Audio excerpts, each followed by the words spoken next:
I'm Catherine McLean, founder and CEO of Dillon Green, and today I have with me the ACORE Accelerant founders. These are just a handful of ACORE Accelerant founders who've gone through the program that we want to highlight.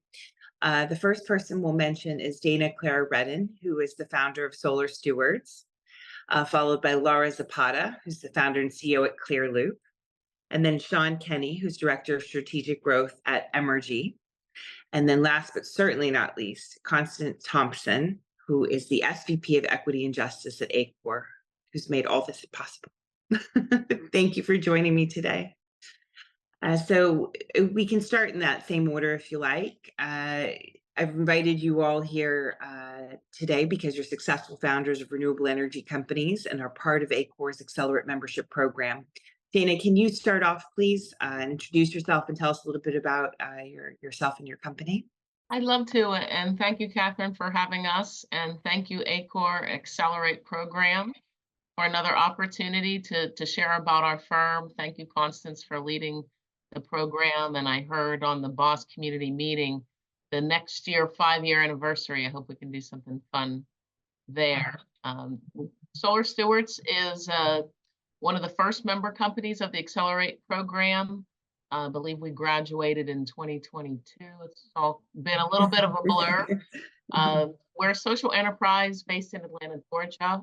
We connect corporate renewable procurement with opportunities in historically excluded communities through our product, Social Rex, and our platform, the Solar Stewards Marketplace. In the marketplace, corporates who are looking to buy renewable energy can buy that energy directly from these community serving projects. And then 100% of that revenue then gets transferred to the project and the community through a community benefit agreement. So we're just excited to facilitate more equity in renewable energy markets and spur more projects, particularly distributed generation, in communities that have been historically left behind. Thank you. Thank you. Laura? It's so good to be here, and it's always such a nice time to be able to see everybody. We actually, Dana and I go way back to before ACORE, and we just happened to find ourselves also as founding members of ACORE Accelerate. I'm so happy to see all the growth and progress. I can't believe it's been 5 years. Really, really proud to be part of this because there's a lot of conversations around renewables that have happened over the past 5-6 years, but it really has evolved, and now there's some real action happening. And it's particularly around equity. I think Dana and I found ourselves in a lot of panels where we're sort of relegated to the kind of to the sidelines a bit to talk about equity, and people were like, "What in the world is equity?" I remember Dana had to show a little picture to explain what equity was about, and now it just is mainstream parlance. But Clearloop is our focus is really to help decarbonize the grid. That is really the explicit focus, is how do we decarbonize the grid in a way that expands equitable access to clean energy by focusing our efforts in bringing solar projects to life in communities that are otherwise getting left behind, that are very fossil fuel heavy, and using the climate dollars of organizations of all sizes to help fund those projects so that we can really focus our efforts on accelerating decarbonization, expanding access to clean energy, and really having a true net zero future for everybody to enjoy, because if we don't have equity, we don't have a net zero future. So really, really thrilled to be having this conversation with you all today. And where are you based, Laura? What part We're of the based in Nashville, Tennessee. Nashville, Tennessee. Yes. This is quite the Southeast, because Sean, you're Atlanta, right? But this is like the Yeah. Southeast. This is rare. I was going to say it's more Team Atlanta versus Team Nashville here. Yeah, I'm in DC, so we're team against everybody, I think. There you go. No, I'm joking. So Sean, please tell us a little bit about yourself and Emrgy. Yeah, no, it's great to be here, and I'm standing in for our founder and CEO Emily Morris, who's out sick today. But glad to be here. Emrgy was part of our cohort in 2022 and graduated this year, sadly. But we're very much still involved with ACORE and all that they do. But Emrgy, in its essence, is a tech provider and the project developer in the renewable energy space. Our kind of unique segment is water infrastructure. And so water infrastructure in its kind of non-traditional hydro sense, being like reservoirs and canals that service a lot of our kind of domestic water needs in this country. Previously, the thousands of miles in this kind of real estate segment has been used for kind of other purposes, not power generation. And so, we see that, this is actually a new kind of developing, I call it asset class for renewable energy project development, whether it be through kind of the tech that we provide, which is a kind of novel turbine, does well with hybrid systems with solar and battery. And what we really like is these canals and this water infrastructure tends to be in communities that are more rural. They service, agricultural communities. They service farmland and farmers who tend to be kind of the population that may be underrepresented and in the highest need of probably power resilience, and are honestly pretty price sensitive when on the consumer side.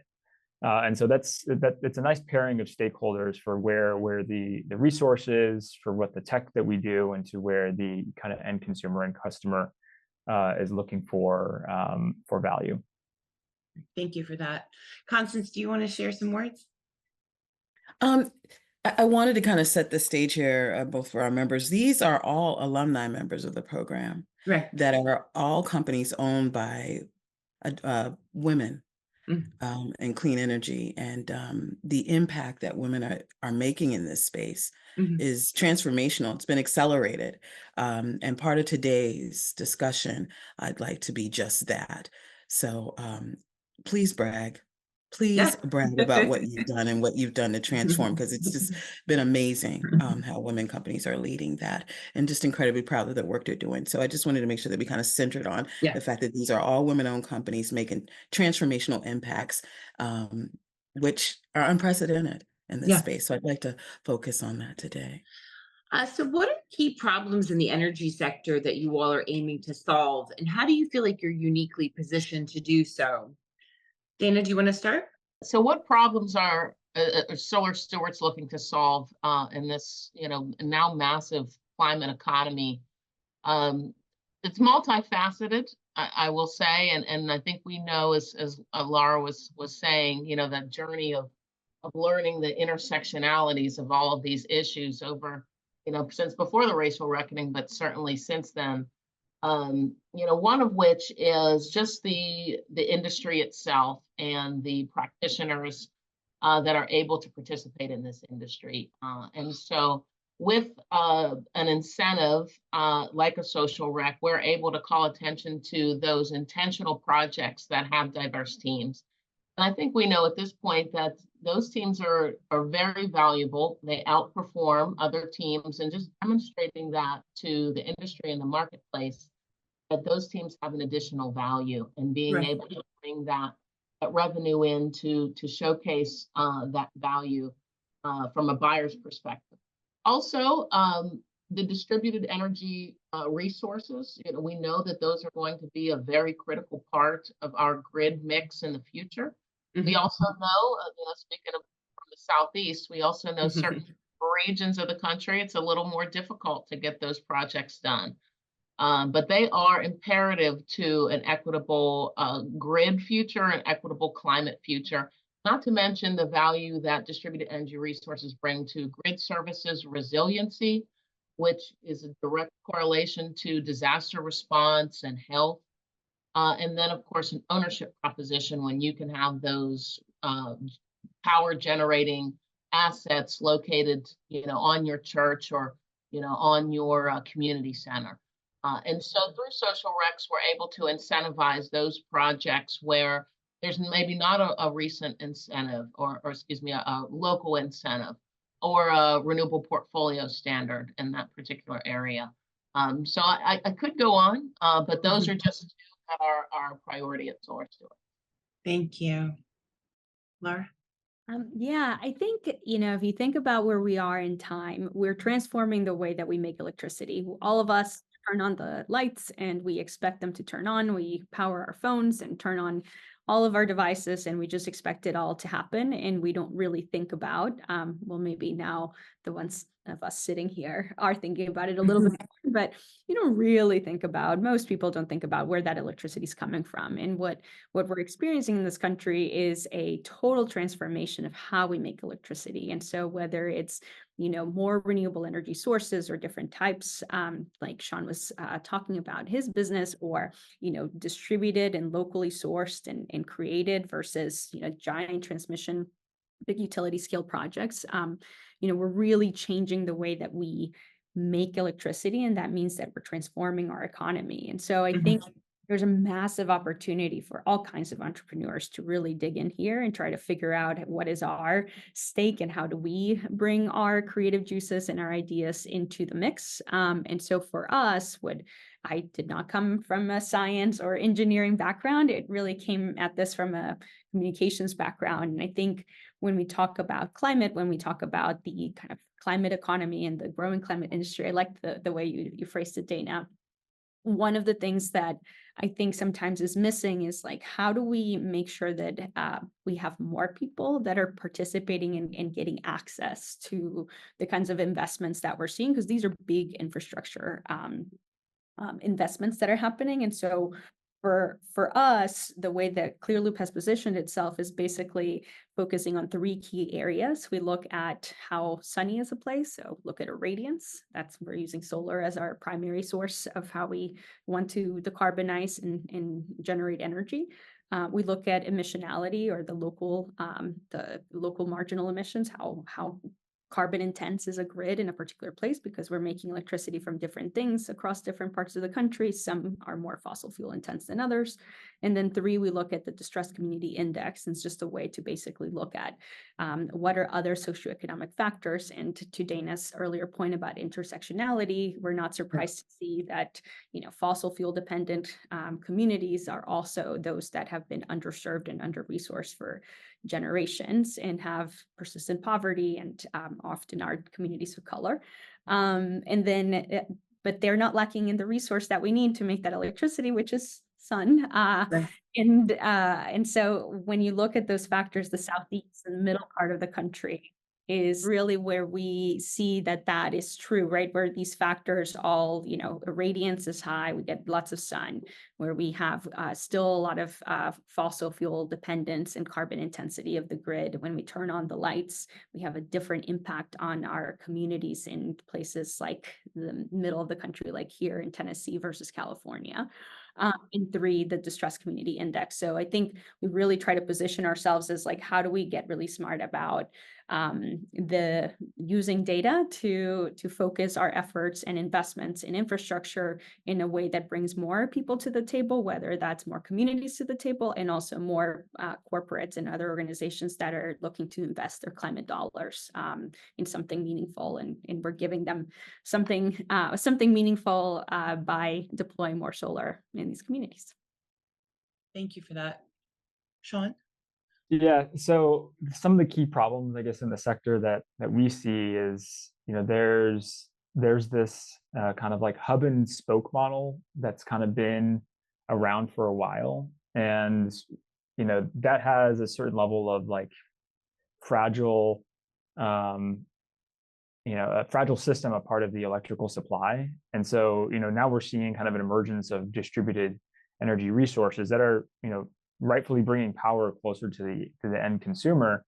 But the pain point within that is, utility scale projects, have a much easier time of spreading some of the fixed costs of like interconnection and just general utility acceptance and other fees, a part of kind of commercial development that distributed generation is burdened by. And so, what we're trying to do and what we're driven to do is to kind of recognize that, provide a solution in the hydropower segment that is a bit more continuous, and that continuous nature of that water resource can give nice base load power, can drive kind of your LCOE down, so that some of these price pressures are less impactful.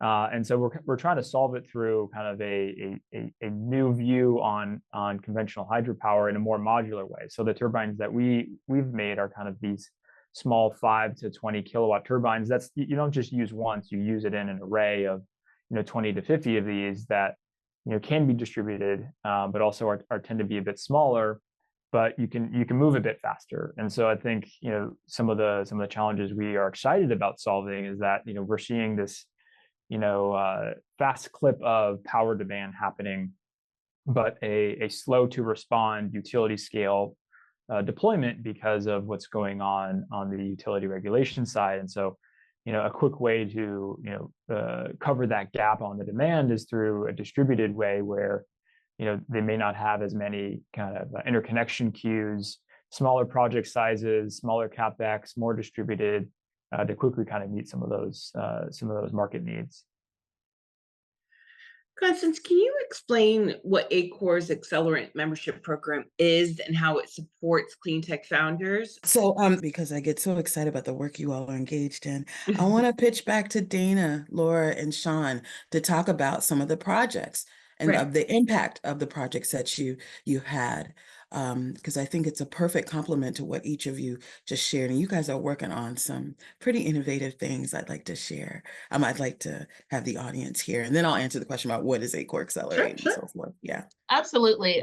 Solar Stewards is really excited. Several projects that we've been working on for years, and we all know in this industry, these projects do have quite a bit of a timeline. And so two of the ones that I'm excited to talk about today, one of which is in Indiana. There's 3 school districts that have had solar, and now they're leveraging the solar that they've done with PSG Energy Group to fund more curriculum activities. So these 3 schools, they're going to be, one of them, we just got their community benefit agreements, is going to use some of the revenue to pay for a full-time school nurse. Wow. I mean, critical. I mean, everybody, remembers getting sick in school and wondering, what's going to happen? Who's picking me up? And so that's exciting. One is going to use the social rec funds for extra robotics activities. I believe it's an after-school program. I remember loving those, just any type of Lego or hermit crab that I had my hands on in school. So that's exciting. And more STEM activities. And the off-taker there is T-Mobile. Very excited for their leadership. Their brand is all about inclusiveness and serving with telecom, various populations. And so this is just an extension of their overall corporate responsibility, engaging as a member in the Solar Stewards marketplace. The second one I would love to highlight is with the city of Salt Lake in Utah. What a great community. They have solar on their Sorensen Multicultural Center, who they gave me such a warm welcome earlier this year when I got to visit. Smelling the pool, seeing the kids running around. I got a little misty-eyed, took me back to times at the YMCA with my pot. But that system has been performing, and now they're using their social rec revenue to create an energy equity fund at the city.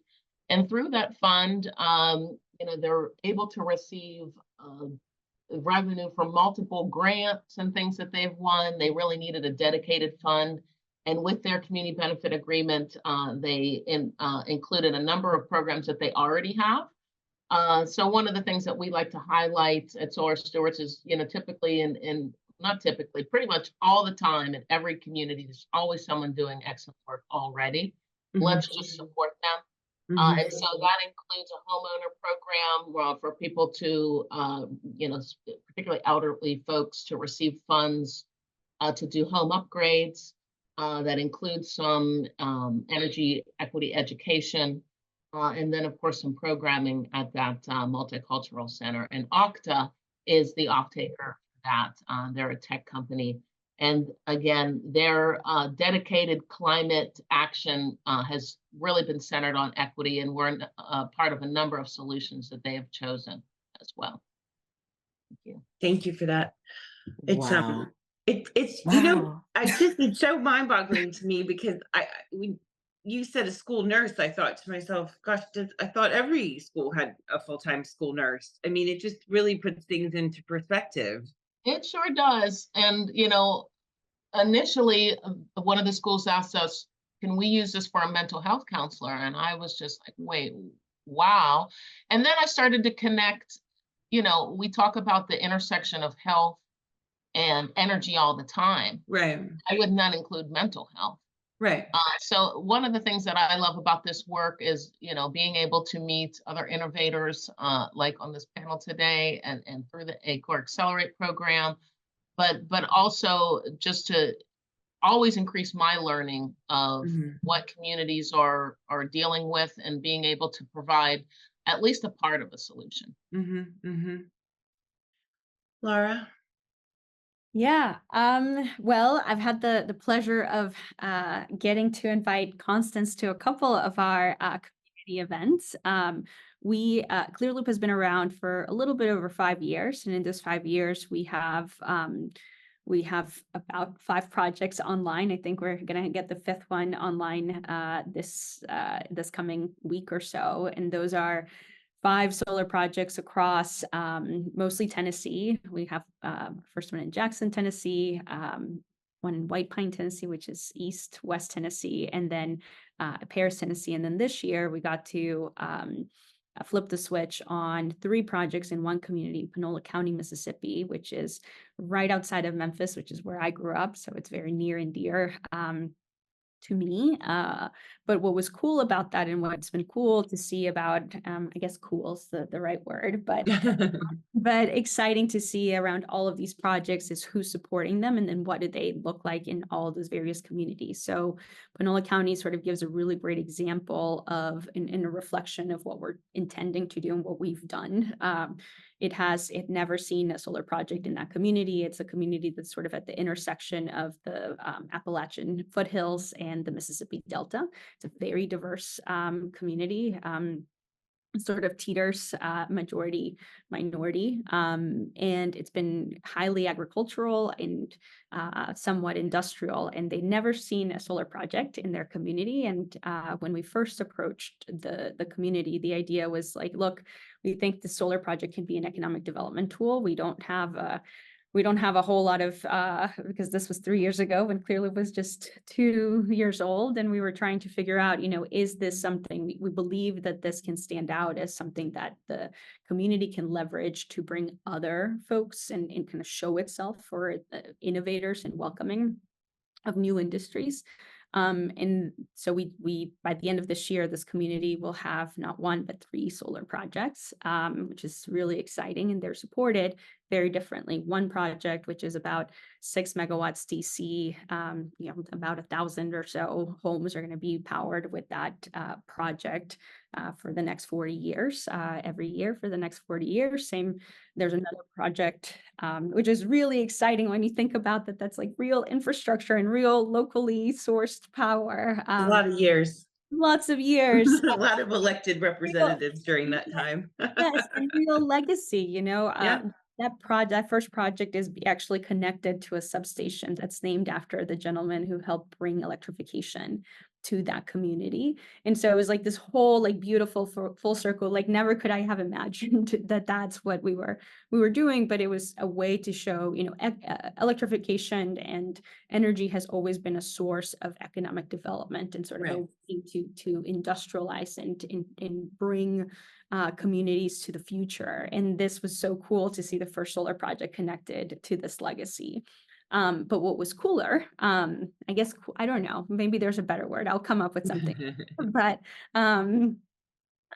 what was really amazing about this is that project was supported by 30 different companies, big and small. And so all of these different companies are using it as a way to hit their climate goals. And so it was, companies that just had a few $1,000s to companies that had a few $100,000 that could support them in a way that they were, they're buying the environmental attributes that are coming off of these projects. And helping us build and support that project. And then the other one was done by a wholesale buyer, some it was Microsoft that supported that project. So they bought all of the RECs from that particular project. And now it's a calling card for Panola County, Mississippi to have the name Microsoft associated with their community. They have all these other companies that now have a reason to be invested and pay attention to what's happening in Panola. And then the third project that is about to come online is a project that's supported by Vanderbilt. Vanderbilt has made a carbon commitment for their for every year they want to be carbon neutral, and so the remaining sort of carbon that they see, they're putting it against these projects. And this third project is they're buying all the environmental attributes from that project as well. So it's a really amazing thing to see that one community is seeing all this real investment, not just on the projects, but through the attention of these organizations. And the final thing, and I know I've gone on, but Panola County, Mississippi, it's just like wonderful and such an emblematic place for the rest of the work that we're aiming to do and what the country could really look like. They decided to change their logo, their seal, to then incorporate solar panels as part of it. And so they have giant magnolias and they have row cropping as part of it, but then they also in the center have all these solar panels and the sun, because what they wanted to showcase was that their community is not only known for agricultural roots, but now that they're harvesting from the sun and that they want to be, showcasing their innovation. And never in my wildest dreams, like I still get shaky around it, because like never in my wildest dreams did I think that that this community would embrace us with such amazing hospitality, talk about Southern hospitality, but really showcase and sort of own this and leverage it as a way to bring more attention and investment to their community. And so I'm excited to see what happens over the next 40 years in Panola County and other Panola counties across the country. Wait, that is extraordinary. You changed the coat of arms or the seal of the city. I don't know how you beat that one. That's pretty impressive, Laura. Yeah, we're saying yes in my backyard. That's That's unbelievable story. The look on people's faces in these communities, they're just now understanding what solar technology is, right? They previously viewed it as something that never interacted with them. They wouldn't benefit. Right. That's something over there that other people do to do whatever they do. But in California or whatever. Yeah. Wherever. But I mean, in Salt Lake City, and I want to be in Salt Lake City, seeing an African-American woman coming and saying, look here, you're of an age where you're retired. Yeah. You're retired. And what I'm doing is going to help you be able to retire in place. You don't have to go anywhere. I'm about to save you some money. You can save and be comfortable. Laura's events, having been there, the people in the community just can't believe this is happening. It's almost like some superstar has descended upon them with this amazing project that's going to help them, their children's lives, and their government. And to see the diversity of people at that Panola County event, it just was like, I don't even know if they talk to one another outside of these things. I mean, coming in, I don't know if they even kind of have a relationship, but they were all together, eating the same food, looking at the same solar panels, hearing for 40 years. What? That's me, my children's, maybe my children's children. They're going to benefit from this. It's in the technical, it's in the community colleges. This is the work that small to medium-sized clean energy companies are doing that corporations are struggling to figure out how to do. They are the innovators on the ground. So when you talk about a just transition, an equitable transition, this is what it looks like with less than this amount of money that you normally get. This is how to call to attention these companies who say, we have a commitment to equity and justice, but nobody sees it. This is how they are actually educating these people while pushing back a little bit, but also educating these communities on the benefit. It is amazing the impact that they are making. So if you could include some pictures or video with this, it would, I mean, the impact of this would be great. And they're companies that are led by CEO clean energy founders. I don't want the people to forget that. I'm sorry, Sean, it's your turn. No, the interesting connection there is like we have farmers who are receiving water from basically our customers, these water districts that will host a project of ours, and they've come to us with quips and quotes that say we're generational farmers and we've been looking at this water in our backyard for 50 plus years and saying, I think there's more to be done with this water than just irrigating crops. There is embedded energy in this water that, we even have seen the water wheel from way back when, do something with to kind of, translate that into mechanical energy. And so that's kind of like a similar example in our space. And so, one project that we'd highlight is there's an Oregon Water District, that is very excited about a larger scale project that is hybrid. And throughout their district, they're interested in doing kind of both a hydropower turbine array as well as a solar component. And they want to demonstrate that they can be a leader and a first adopter in the water infrastructure, and to look at that infrastructure which has been around for probably close to 100 years for some of the oldest districts, can have a new life in modernization. Right. And I think this project is unique for us because it's in collaboration with the U.S. Department of Interior, that's actually receiving funds from the Inflation Reduction Act. And so it's putting those dollars to use. And what I love most about this project is it's charting a path for all the material to be supplied domestically through the domestic supply chains. And so it's putting all the tenets that were the backbone of the IRA into practice, and we're seeing it come to life pretty near 2 years to the anniversary of the bill.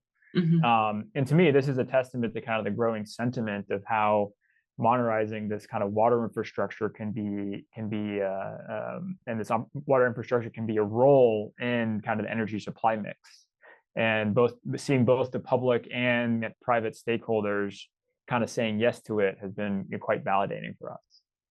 Let me ask you, just curious, just going back to the kind of the examples we were using with smaller communities, do you think you've been able to make these inroads because there's more trust there, because of you being maybe a smaller company, or you maybe being a diverse person, they feel safer to let you in? Do you think that matters? How important is that? I think we may be out of order at this. It's not school. Okay. Our approach has been always just, my philosophy is to use a friend, you gotta make a friend, and you really gotta build the trust and build the relationship. Like I said, we reached out to the Panola County Economic Development team in I want to say summer of 2021, and here we are sitting, summer fall of 24. So it really took a long sort of dedicated conversation and discussion and trust and relationship building. And I think that was really important to me personally. And so I don't know. And we were actually, during that time, we were bought by a large independent power producer, Silicon Ranch. So we're a wholly owned subsidiary.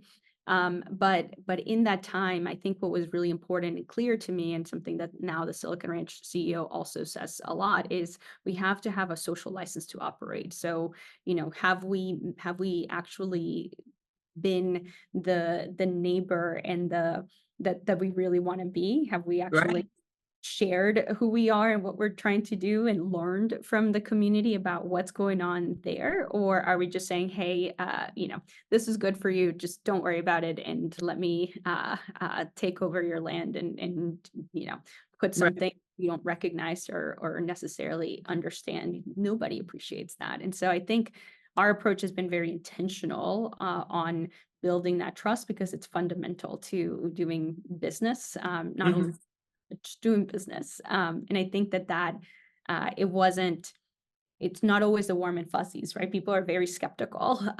People, there's been a history of mistrust and extraction from communities. And so, who's this new finagled person bringing, this fancy new thing to my community, and why are you doing this to me? I think we've got to recognize that. And so it's not always open arms. It's always a little skeptical. And I think it's up to us to whether or not we want to, it's the success of this transition will really depend on, can we recognize that from the beginning, and that it's not transactional, it's relational. Right.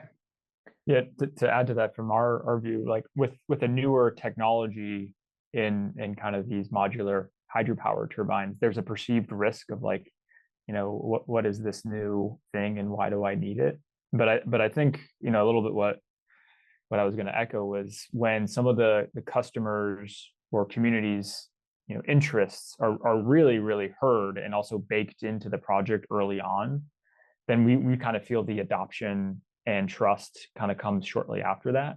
And so a lot of our work, especially if it's associated with any kind of federal funding, has community benefit plans, and sometimes, unfortunately, those can be an afterthought. But we've seen a lot of kind of fruitful relationship building when those are included, even a part of like kickoff or even introduction. For example, our groups that their main job to be done is to move water from point A to point B. They're very operationally focused, and so when we can kind of assure them that their day-to-day water operation will be unimpacted and that they'll be seeing an upside in either revenue share or renewable energy generation or utility meter offsets or whatever the kind of deal structure is, they're much more receptive to that. Right. I definitely echo what was just shared. I just love and Constance. Like, honestly, this woman, if I'm ever having a bad day, I just think of Constance. Like, you are just such a bright light, and that smile, I can't even. You're kind, but are you hearing what they're saying? They No, are it's saying so things that people thought wonderful. never would be possible. They are saying things that companies are struggling with. I Yeah. can't be happy. Can't be happy about it. I appreciate the thought and focus to how special small and women and minority businesses are in this space. Yeah.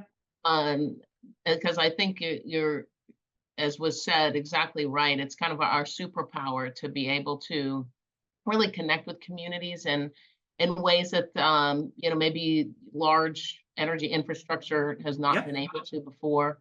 And I think that a lot of that stems from lived experience. If you've had instances in your lived experience where you felt you weren't listened to, you were excluded, you were taken advantage of, Right. it just gives you a little bit more empathy power to understand how someone might be feeling on that other side of the aisle. And was just as Laura was said, it doesn't give you some automatic green light. Right.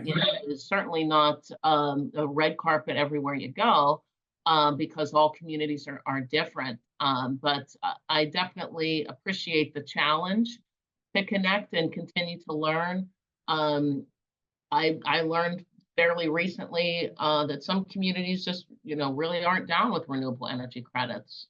So that's more of an opportunity to have some conversations, talk about understanding where they're coming from, agreeing in some places, and also offering up those opportunities for innovation, where we can say, well, I hear you, and I totally understand why you feel that way. There are certain mechanisms that have been used to greenwash in the past, very negative outcomes. What if we did it differently in this way? And so I think if that can be modeled throughout our industry, that's really going to set us on the course for where we need to go for success. Yes. One thing, just to make sure that we put a very good point on, we don't always have to be small or medium sized, right? We can be big and we can scale. And I Okay. think that's important. It's an important point for all of us. I'm sure we want to show that this is not just one or two projects, right? Like, yes, we highlighted some, and we're younger in our life as entrepreneurs and as businesses, but that does not preclude scalability and replicability. And next year we're going to have, I said, we have 5 projects on the ground now operational. Next year we'll have 5. So we're doubling, Right. so I think it's also really important for folks that are tuning in or listening to these kinds of conversations, that it doesn't always have to be just, this tiny thing that's special and, unique, is that the ethos and the lens of the lived experience is around connection and understanding that you really, that is fundamental to being successful in a community. And that does not take, that is replicable. Right. Yeah. Unique community by community, but that sort of appreciation or emphasis, or the team that you're building that's focused on those communities, if you make it fundamental, then it's very much scalable. So I Thank just you want for that. we make a point on, women-led or founded businesses don't always have to be small or medium. I like that. Thank you very much, Laura. Constance, you want to add anything? I totally agree with Laura. I just had a conversation maybe like a week ago with one of the GGRF recipients. And you were talking about how, their investment levels, tend to be a little more at a different level, but also there is this agreed upon perceived bias that, small and medium sized companies are where it's at. And it's like, why do you think they're in this business to grow? Right. They're going to be big by the time you're able to give them some money. So, and the person kind of agreed. You're right about that. I never thought of it that way. So, Yeah. boy, exclamation point, Laura, to that exclamation point. Yeah, to that. Can you all tell us a little bit about how you wound up getting involved with ACORE and how you wound up getting into the clean energy industry in general? That would be great. Dana? Sure. I always love giving a shout out to, my home part of the country, Western Pennsylvania, Appalachia. As you get older, you kind of realize how things really did shape you. Yeah. I think Laura said we're still on the younger side, right? We're still hanging on to that. But it has been some time, and I'm just so proud of energy communities now, like the one I'm from in Johnstown, PA, that are just really exploring new economic opportunities in this clean energy revolution. But I will say for the ACORE program, entrepreneurship can be a pretty isolating choice. Yes. Yeah. And I mean, you really yes, the time you spend on your business, you're not spending with other people usually. But also, the people that are in your sphere that aren't entrepreneurs sometimes just can't relate to some of the things you're Yes. talking about, or you're you check an email, your whole mood changes, kind of thing. Yeah. But the Accelerate program has just really given me personally, that community and opportunity to really just be amongst folks that just totally get it. I mean, I remember we all went out to dinner that one time, Laura, and it was just a lot of unsaid stuff that you knew other people understood. You didn't have to. And so, that's one of the things I really treasure with the Accelerate Network. And, it also allows you to really, understand your obstacles and successes in a much better frame. Because, when you're an entrepreneur, you can sometimes be your toughest critic. You're just really always evaluating. I don't know what you mean, Dana. I mean, yeah. And so to understand, wow, this field really is this. I'm not the only one with some of these challenges, and even better, how can we collectively work on these challenges? Yeah. Has just been a game changer for my business, and also I'll say my mental health. Yeah, I think so. My journey to this was also personal. I think that, just like Dana, was driven a lot by my own community, my lived experience of I wanted to figure out a way to give back to the community that helped raise me here in the South. I grew up in Memphis. And it was an opportunity to figure out, how do we get all these private companies that say they want to do good things for the environment to do that in a way that brings investment into my neck of the woods and the South and the Mississippi Delta specifically. And so that was the thread, but it was not a linear process to get to be an entrepreneur at all, as I'm sure all entrepreneurs, unless you are told that you are an entrepreneur from day one, but not linear. My background was really communications. I did corporate, I did political, and here I was trying to figure out, how do we make it really easy for people to understand that they can put their climate dollars to work in a way that helps bring more solar projects to communities that need them, and sort of like, figure that out. And then the good news is there's lots of experts out there that are willing to talk about the science and help you understand the research. And we built that in to the business, but it was just sort of a personal desire, less climate specific, though that is the world that we're in, but much more about these communities that would otherwise, like, same story would be written, that same communities that are left behind would be getting left behind from this particular clean energy infrastructure investments and transition. And then the way that I found ACORE was, I'm not really sure how it all came together, but I was really glad to see that there was somebody that was putting that it was at that DC, fancy level of association and organization that was explicitly focused on trying to bring together entrepreneurs of diverse backgrounds in this clean energy space. And this was, if you think about it today in 2024, and it feels like that is a duh thing, but back in 2019, not so much. In 2020, 2021, 22, it was just sort of like, I guess we should probably focus on equity. And there are some founders out there that we should probably bring to the fold. And the fact that there were so many of us, I think that was the thing that really felt less lonely for me. I was sitting in the middle of the South, sort of, talking about climate and trying to bring these projects to life and trying to convince corporates to give us their dollars to help us bring these projects to life. And I had met Dana, but never in person. We were very virtual. We were on panels together.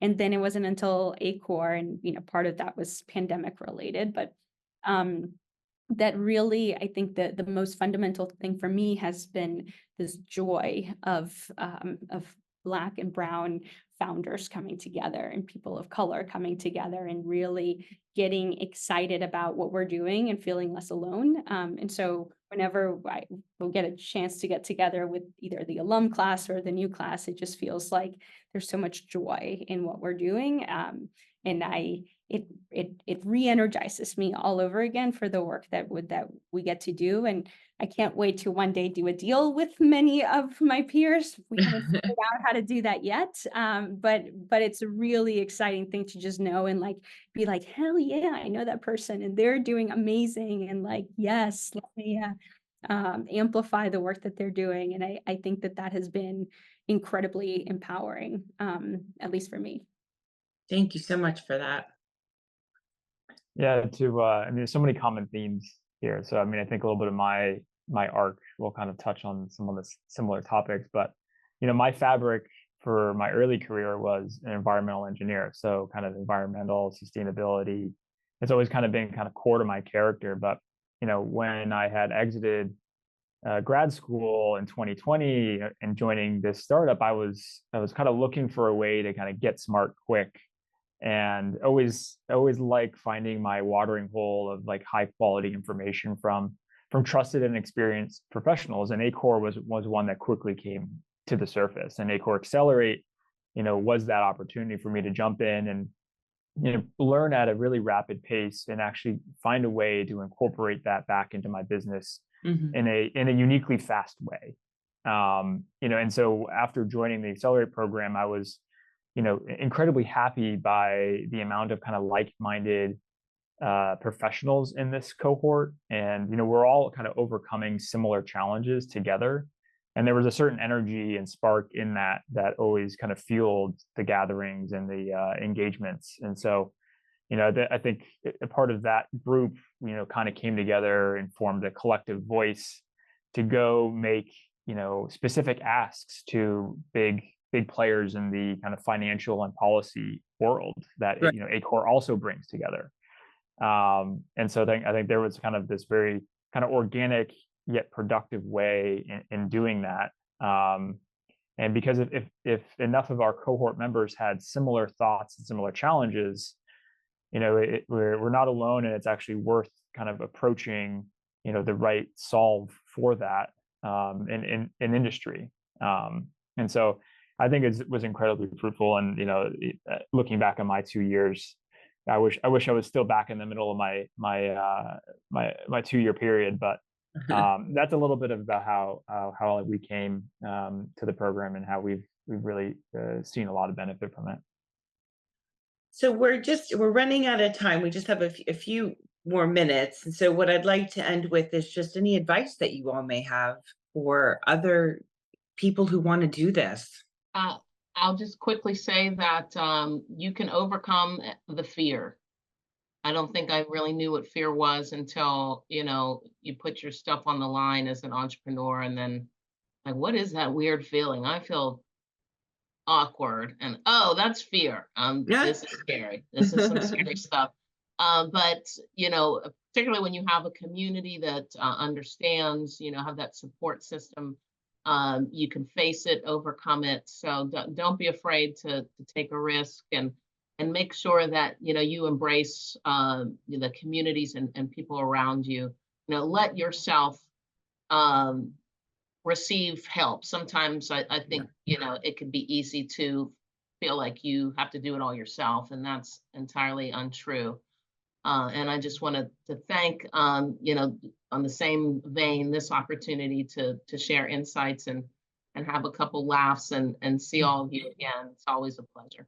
Yeah, I think it is absolutely true. None of us have done this alone. And so I think that the advice for me is like, we need more people to get in there and figure out how do we beat back climate change? How do we actually have a just transition?